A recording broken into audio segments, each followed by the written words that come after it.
Hi, my name is Alyssa Angulo, and I'm going to be showing you how to apply your base makeup. And you might be wondering, well, what is the base makeup? The base makeup is going to be the foundation in which you create all of your makeup looks with. So it's going to be skin-like, and it's going to be in flesh with the rest of your skin so that you can dive into more creative or everyday looks, depending on what you want. So there's going to be 3 main steps, and that is going to be applying your moisturizer, your foundation and concealer, and any powder-based products like bronzer, highlighter, blush, and any other loose powders that you might have. Now, according to Ipsy.com, the first step that you're gonna be doing is cleansing and then moisturizing your face. So basically with any moisturizing product like sunscreen or any moisturizer that you use in your everyday skincare routine would be perfect before applying your makeup.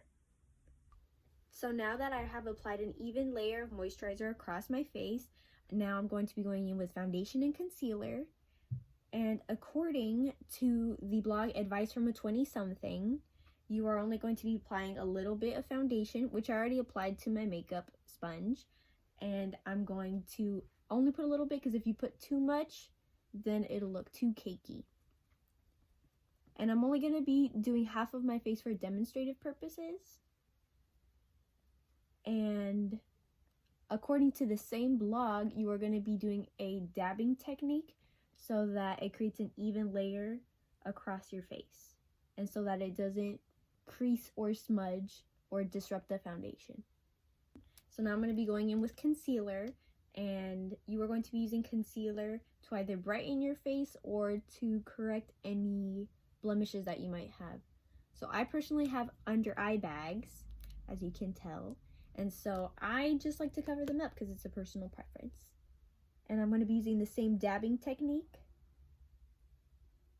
So now that I have completely applied my concealer, we're going to be going into the next step and applying the powder-based products, which I have right here, which is bronzer, blush, and highlighter.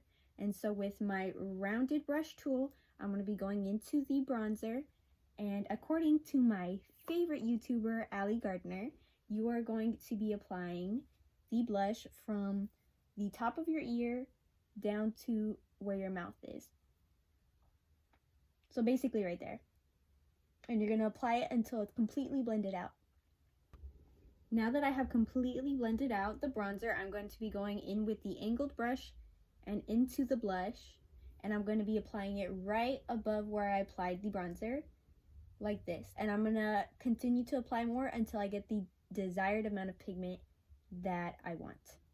So I've finished applying the blush, and I'm going to be applying highlighter with a flat brush.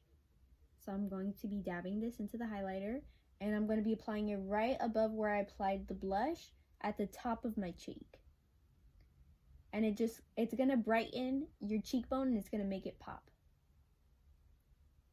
And I like to personally blend it with my finger just so it makes it more smooth. And you're going to keep applying it until you feel your cheek is bright enough. So I have just finished putting on my highlighter, and typically towards the end of your makeup routine, once you completely finish all of the steps, you apply a loose setting powder to set your face. But this is typically if you're going to have a long day out or if you have really oily skin. But I have really dry skin, so I like to go in with setting spray just to keep everything in place and to keep my face moisturized. And once it dries out, it's good to go and it's complete. So this is basically how you apply your base makeup. And so now you have the 3 fundamental steps to complete your look, which is moisturizer, foundation and concealer, and any other powdered based products, which would be contour, highlighter, blush, loose setting powder, and that completes your makeup look. And now that you know how to implement all of these steps into your routine, I'm hoping that you either start creating everyday makeup looks or you can do more artistic and creative looks. But now you have the fundamentals to create anything that you want.